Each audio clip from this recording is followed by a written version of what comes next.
আসসালামু আলাইকুম ভাই। ওয়ালাইকুম আসসালাম, কেমন আছো? ভাইয়া আছি, আল্লাহ রাখছে ভাইয়া। মানে এই যে রিপোর্ট গুলো দিছে না ভাইয়া, হ্যাঁ, রিপোর্ট দিছে। এই রিপোর্ট, হ্যাঁ সব রিপোর্ট দিছে, আর কয়েকটা রিপোর্ট বাকি আছে। মানে তো ওষুধ খাবো লাগে, মানে ওষুধের ভাই যেটা দিয়েছিলেন কালকে মতো সেটা না, আবার নতুন করে ওষুধ লিখে দিছে ভাই। আচ্ছা, ওই টাকা পয়সা খরচ করছো ঠিক মতো? চিকিৎসা করছো মায়ের? জি ভাই, জি ভাই, সব এটার মধ্যে রিপোর্টের মধ্যে ভাই দেওয়া আছে। আচ্ছা রিপোর্ট গুলা দিছে। আচ্ছা, আমি আরো টাকা আরো পাঠাই দিব না ওষুধ কেনার জন্য, ঠিক আছে? বিকাশ নাম্বারটা ওই আগেরটাই তো? জি ভাই, কালকে আজকে ওষুধ নাই, আগামীকালকে আসছিল, আজকে মধ্যে খাওয়াইছিল। আচ্ছা তাহলে ঠিক আছে, ঠিক আছে, আমি রাত্রে পাঠাই দিতেছি। আমার একটু মনে করে দিও। আচ্ছা ভাই। এই ইয়া পিয়াল, আচ্ছা একটু মনে ভাই। করে দিস তো আমারে। ঠিক আছে, আচ্ছা ভাই। বিকাশ নাম্বারটা আবার পাঠাই রাখো। আচ্ছা ভাই, পাঠাইতেছি, অনেক ভাই পাঠাইতেছি। ওকে। আচ্ছা ভাই, দাও। ভিডিওতে আপনারা কি বুঝতে পেরেছেন? যারা যারা বুঝতে পেরেছেন অবশ্যই আশা করছি তারা কমেন্ট করে জানাবেন আমাকে।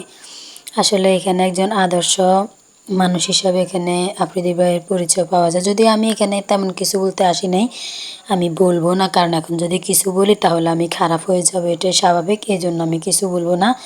জাস্ট যারা যারা ভিডিওটি দেখছেন তারা অবশ্যই বুঝতে পারবেন যে ভিডিওর আসলে মানে মূল কাহিনীটা কি। আজকের ভিডিওটা এই পর্যন্তই। আশা করছি সবাই ভালো থাকবেন, সুস্থ থাকবেন। আর যারা যারা এখন আমার চ্যানেলে নতুন সাবস্ক্রাইব করেন নাই, প্লিজ তাড়াতাড়ি সাবস্ক্রাইব করে আমার পাশে থাকবেন।